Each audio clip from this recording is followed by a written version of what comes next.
నమస్తే అండి. నేను వాణి. ఈరోజు మనం కామేశ్వరి గారు రచించిన 'ప్రియురాలు అంత కఠినం' అనే ఒక చక్కని కథను విందాం.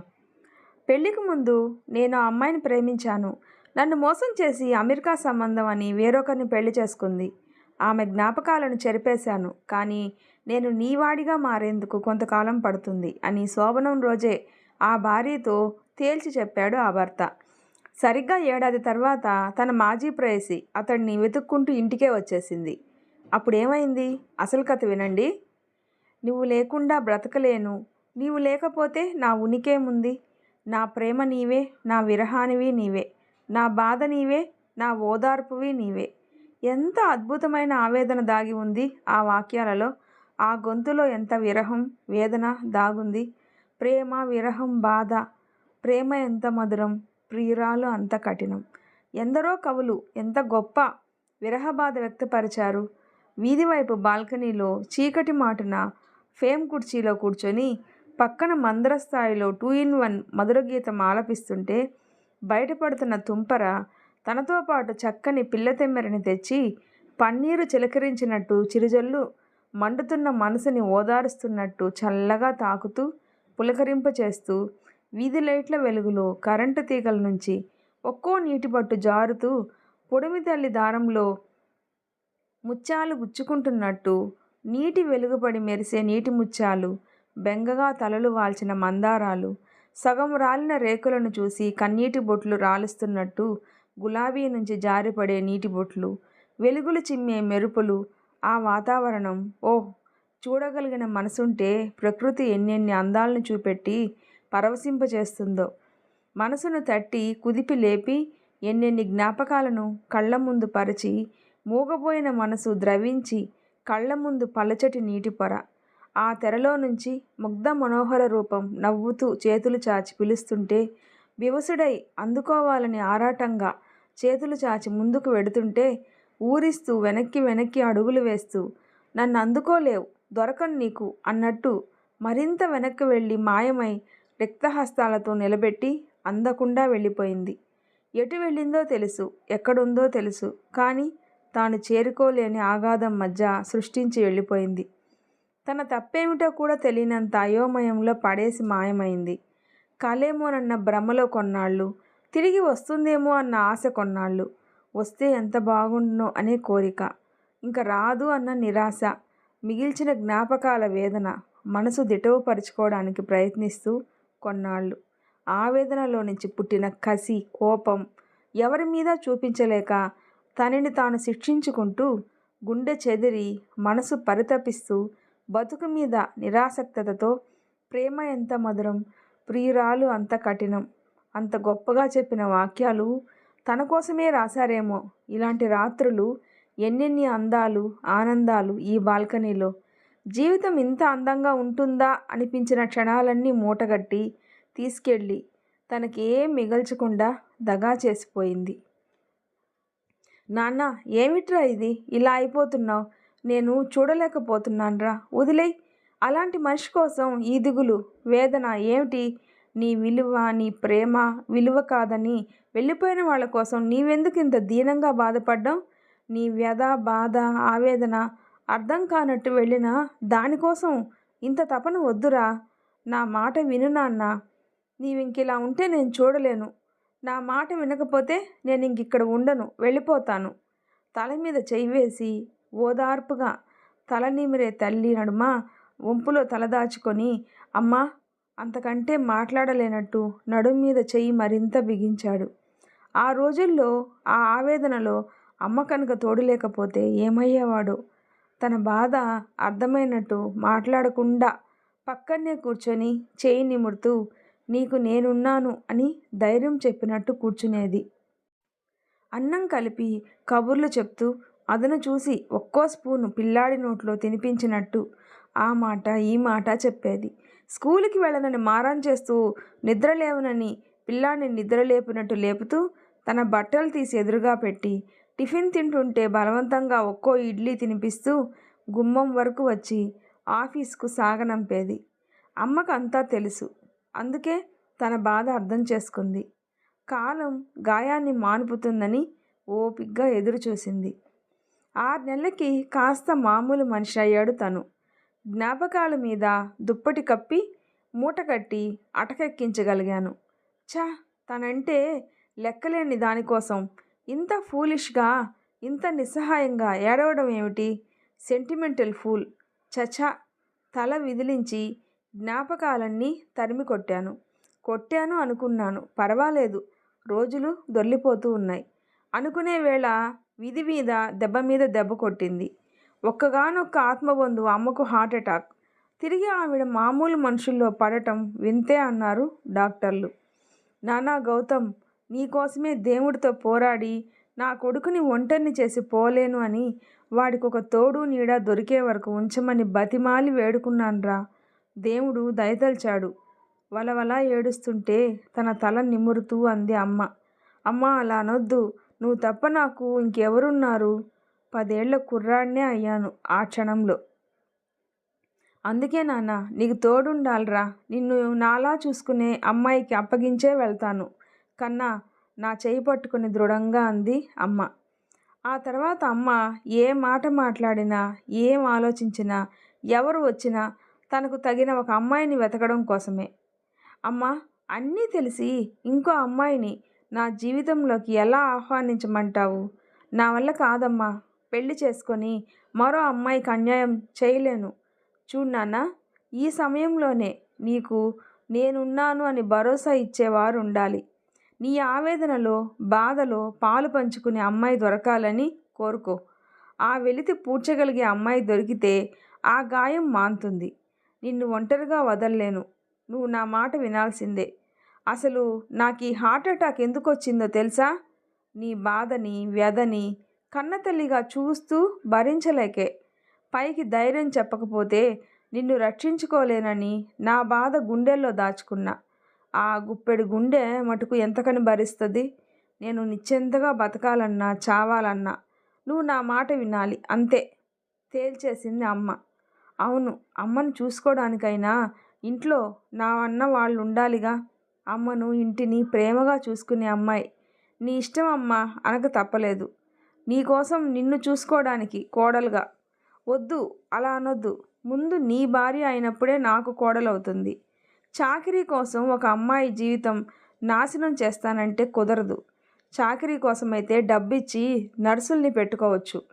మనస్ఫూర్తిగా ధర్మేచ అర్థేచ అని నమ్మితేనే ఆ అమ్మాయిని మనస్ఫూర్తిగా నీ జీవితంలోకి, ఈ ఇంట్లోకి తీసుకురా. ఇంకా అనడానికి ఏం మిగిలింది? పాత జ్ఞాపకాలు నన్ను తొలిచేశాయి. 4 ఏళ్ల క్రితం నాన్న గుండెపోటుతో హఠాత్తుగా పోయినప్పుడు ఇంజనీరింగ్ ఆఖరి సంవత్సరంలో ఉండగా ఇంటికి తనే మగదిక్కయ్యాడు. ఇల్లు, పెన్షన్ ఉండబట్టి నాన్న పోయినా తన అండతో అమ్మ ఎలాగో అలా రోజుల్ని నెట్టుకొచ్చింది. తనకు అమ్మ, అమ్మకు తను. కొత్తగా చేరిన టీసీఎస్ ఉద్యోగం. కుదుటపడిన తన జీవితంలోకి ఉత్సాహంగా ఉరుకులు పరుగులు పెట్టే ఒక జలపాతంలా ప్రవేశించి ఒక ఊపు ఊపింది నా ఊహ. తనేమిటో మర్చిపోయేంతగా మైమరుపులో పడేసింది. అందం, తెలివి, కలుపుగోలుతనం, మాటల గారడి, చమత్కారం, కళ్ళల్లో చూపే భావం, వయ్యారం, కులుకు. ఆడపిల్ల అంటే ఇలా ఉండాలి అని ఆ వయసు అబ్బాయిలందరినీ ఆకట్టుకునే ఆ చిలిపితనం మోకరింపు చేసుకుంది అందరినీ. కానీ ఆ దేవత మెచ్చి వరం ఇచ్చింది తనకు మాత్రమే. ఆ ప్రేమవరం పొంది తను పొంగిపోయాడు, మైమర్చేపోయాడు. ఊహ సాంగత్యంలో 2 ఏళ్ళు 2 క్షణాల్లా కలలో మాదిరి కరిగిపోయాయి. సినిమాలు, షికార్లు, పార్కులు, మాల్స్, హోటల్స్. తిరగని చోటు లేదు. మాట్లాడుకోని సంగతులు లేవు. పాడుకోని పాటలు లేవు. చర్చించుకోని పుస్తకాలు లేవు.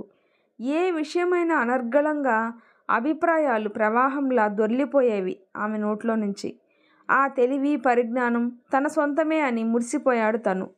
అమ్మ చూసింది, మెచ్చింది, దీవించింది. అంతస్తులు తూగాయి. కుటుంబం నచ్చింది. కాదనడానికి ఏముంది? అమ్మాయి వాళ్ళు అడగడమే తరువాయి. రేపటి గురించిన కలలు కలబోసుకొని కలిసి గడిపే జీవితాన్ని ఆనందంగా ఆస్వాదించే ప్రణాళికలు వేసుకున్నారు. ఎక్కడో ఏదో గాడి తప్పింది. అనుకున్నది అనుకున్నట్టు జరగలేదు.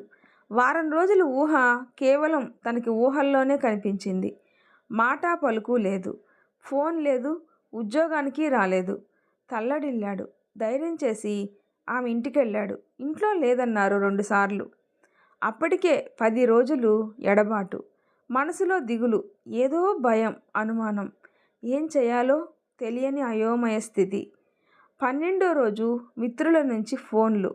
ఆశ్చర్యంగా, అనుమానంగా, బాధగా, ఓదార్పుగా, కుశల ప్రశ్నల మధ్య ఊహకి పెళ్ళి ఈ రాత్రే అన్న విషయం చెవిలోకి వెళ్ళింది. మెదడు మొద్దుబారింది. గుండె గతి తప్పింది. ఎవరినడిగినా కారణం తెలియదనే సమాధానం.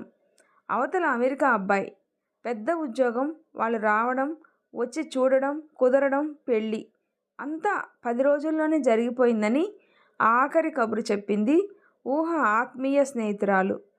ఒక విధమైన నిస్సహాయత, అవమానం, దుఃఖం, బాధ, ఉక్రోషం, కోపం, నిర్వేదం, రకరకాల భావాలు ముప్పేట దాడి చేస్తే అలసి సొలసి వాలిపోయాడు. 24 గంటలు అలా పక్క మీదే నిస్తేజంగా ఉండిపోయాడు తను. తల్లి బతిమాలి కంటనీరు పెట్టుకున్నా గాని అతడి మనసు స్పందించలేకపోయింది. గూడు కట్టుకొని తపో నిద్రలోకి వెళ్ళి గొంగళి కొత్త జన్మ ఎత్తి సీతాకోక చిలుకలా బయటికి వచ్చినట్టు తన చుట్టూ అల్లుకున్న పొరలను ఛేదించుకొని 2 రోజులకి బయటికి వచ్చి మౌనంగా పనులు చేసుకొని ఆఫీసుకు వెళ్ళాడు. 10 లంకణాలు చేసినట్టు వాడిన మొహం, పెరిగిన గడ్డం, నిర్వేదంగా నిస్తేజంగా ఉన్న ఆ చూపును తట్టుకోలేక అమ్మ తల్లడిల్లిపోయింది. స్నేహితులు మందలించారు, ఓదార్చారు. నిన్నే కాలదన్ని వెళ్ళిపోయిన దానికోసం నువ్వెందుకురా ఏడవడం? దాన్ని తలదన్నే అమ్మాయిలు దొరుకుతారు. బుద్ధి లేని దానికోసం మతి పోగొట్టుకోకు అంటూ ఆ సమయంలో తోడై నీడై స్నేహధర్మం పాటించి మళ్ళీ తీసుకొచ్చి మనుషుల్లో పడేశారు. ఇక అమ్మ అన్వేషణలో పడింది. అమ్మాయిని వెతికింది, చూసింది. అమ్మకు నచ్చింది. తను చూశాడు, సరేనన్నాడు. తన ఊహ నిజం కానప్పుడు ఇక ఎవరైనా పర్వాలేదు. మంచి అమ్మాయి అమ్మని ఇంటిని చూసుకుంటే చాలు అనుకున్నాడు తను. అనుకున్న దానికన్నా ఆమెకు చదువు ఎక్కువే. మంచి ఉద్యోగం, పేరు సౌమ్య. పేరుకు తగ్గట్టే చదువు, ఉద్యోగం, మంచి కుటుంబం అన్నీ ఉన్నాయి. ఆమె మొహంలో ప్రశాంతత తనకి శాంతినిస్తుంది అన్న నమ్మకం కలిగింది. పెళ్ళయింది. అమ్మ ఆనందంగా, తృప్తిగా కోడల్ని ఇంట్లోకి ఆహ్వానించింది. మొదటి రాత్రి మనసు విప్పి చెప్పాడు తను. కాస్త టైం ఇమ్మని కోరాడు. నా భారీగా నా గుండెల్లో పెట్టుకుంటాను. నీకే లోటు రాదు. ఇల్లాలిగా సర్వహక్కులు నీవే. అమ్మని బాగా చూసుకో. నాలో భాగం కావడానికి కాస్త టైం కావాలి. అర్థించిన తనను కళ్ళెత్తి చూసింది సౌమ్య. ఇంకా అమ్మాయిని మర్చిపోలేకపోతున్నారా? సౌమ్యంగా అడిగింది సౌమ్య. బొమ్మ చెరిపేశాను. కాస్త కాగితం మీద గుర్తులు ఉండిపోయాయి. వాటిని చెరిపేస్తున్నా. కాస్త సమయం పట్టొచ్చు. అర్థం చేసుకో. మృదువుగా చెప్తే నవ్వింది. చెయ్యి మీద చెయ్యి వేసింది అర్థం చేసుకున్నట్టు. సౌమ్య అర్థం చేసుకుంది. అమ్మ అర్థం చేసుకోవడానికి ప్రయత్నించలేదు. తప్పు నాన్న. నిన్ను నమ్మి వచ్చిన అమ్మాయిని మనసారా ఇంట్లోకి ఆహ్వానిస్తే సరిపోదు. ఆడది కోరుకునేది ఇంట్లో చోటు కాదు, గుండెల్లో స్థానం. చెప్పానమ్మా, అర్థం చేసుకుంది. నేనేం తనని తక్కువగా చూడను. నాకు తెలుసు సౌమ్య మంచి అమ్మాయిలా ఉంది. అన్యాయం చేసే ప్రసక్తే లేదు. నమ్మ పలికాను. ఇక ఆ ప్రకారం ఇద్దరం ఉద్యోగాలకు వెళ్తున్నాం. వచ్చేటప్పుడు వెంటబెట్టుకొస్తాను. అత్తాకోడలి ఇంట్లో పనులు కలిసి చేసుకుంటారు. సెలవు వస్తే సినిమాలకి, షికార్లు, స్నేహితులు అన్నీ యథాప్రకారం జరుగుతూ ఉన్నాయి. గూడు కట్టుకున్న మంచు కరుగుతూ ఉంది. ఒకరోజు బాల్కనీలోని కుర్చీలో కూర్చొని పూర్తిగా ఆలోచనల్లో నిమగ్నమై ఉన్న సమయంలో టక్కున లైట్ వెలిగింది. చీకటి చీల్చుకు వచ్చిన వెలుగు భరించలేక లైట్ ఆర్పే సౌమ్య అని అరిచాను. చూడండి ఎవరొచ్చారో మీకోసం అంది. కళ్ళు తెరిచా. కళ్ళు జిగేల్మన్నాయి. ఎదురుగా ఊహ నవ్వుతూ, ఇంకా అందంగా, ఇంకా చనువుగా. ఏమిటో ఈ చీకట్లో తపస్సు అడిగింది. ఇంకా ఎవరి కోసం అంది. నే కాఫీ తెస్తాను, మాట్లాడుతుండండి. సౌమ్య నెమ్మదిగా అని వెళ్ళింది. చనువుగా పక్కనున్న కుర్చీ లాగి కూర్చుంది. ఏమిటి, ఎలా ఉన్నావు? అబ్బా, ఎన్నాళ్ళయిందో నిన్ను చూసి. సంవత్సరం అయిపోయింది కదా.